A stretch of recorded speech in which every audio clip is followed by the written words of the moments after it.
Yeah.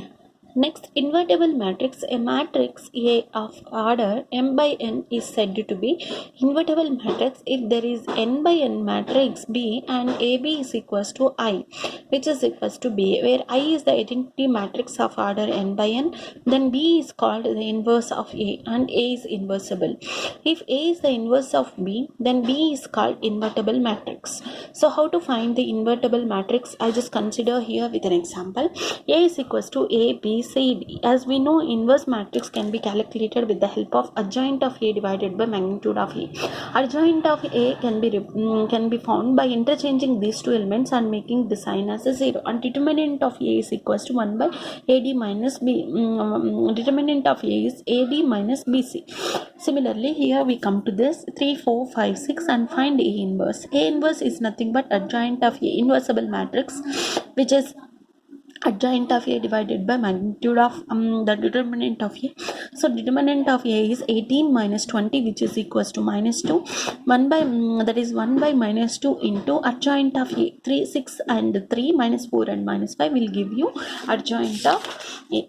Inverse of a matrix by row reduction. Inverse of a matrix by row reduction. This is very important. How we are going to be finding out this inverse of the matrix is, first, whatever the matrix we are getting, that matrix and I be the identity matrix of the same order we'll consider, and then we will represent whole thing as an augmented matrix. So this representation A in A and colon I, which is called as an augmented matrix. So in this augmented matrix, we try to reduce this matrix, identity matrix into in this augmented matrix, we reduce the matrix into identity matrix I by using elementary row transformation.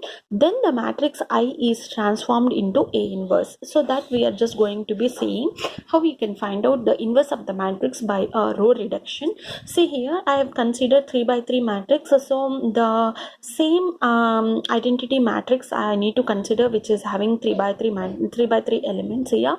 So augmented matrix will become A and I, which is 0, 1, 2, which is given same thing, colon, we just consider 3 by 3 identity matrix. So now we try to reduce this A matrix into identity matrix by the help of row transformation.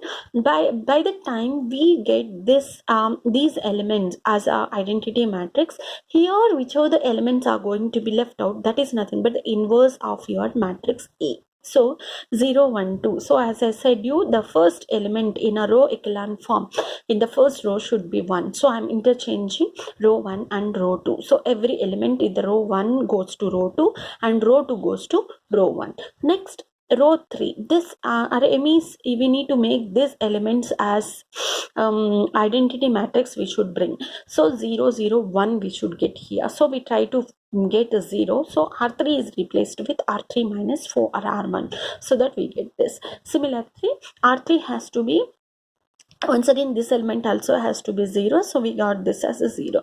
Now this has to be 1. So we got this as 1. So this first I have replaced R1 with R2, R2 with R1, so that we got this matrix. Next, R3 is R3 minus 4 R1, so that this element will become 0. Next, R3 is going to be replaced with R3 plus 3 R2, so this element will become 0. Next, R3 I'm going to be dividing with 2, so that this element will become 1. But to say this is an identity matrix, this 3 and 2 also has to become 0. So how I can make this as a 0 with respect to third row? So R1 has to be replaced with R1 minus 3R3, so that this will become 0. R2 similarly, R2 minus 2R1, which will become, so this is in the form of identity matrix. The elements which are left out here, this is nothing but the transform are the inverse of the matrix A. So A inverse is equals to this one. Similarly, and after we find out A into A inverse value should be equivalent to I, so that you can verify with the given matrix and obtain matrix of A inverse, which has to be equals to I. Similarly, we can try for this. So first, the augmented matrix A into A and I, which has to be represented with 1, 4, minus 2, 5, 4, 1, minus 2 and 1, Here this is R1. So the first thing is this has to be 0, this has to be 0. So we'll try to find out. Next, this has to be 0. So 1 and this should be 1 and this should be 1. So what we will do, divided by 13, divided by 39. So that we get this. So the elements still here, this is -2. So we will add R1 plus 2R3. So that we get this. So inverse. And finally verify the answer with A into A inverse should be equals to I. So this is about the inverse of the matrix.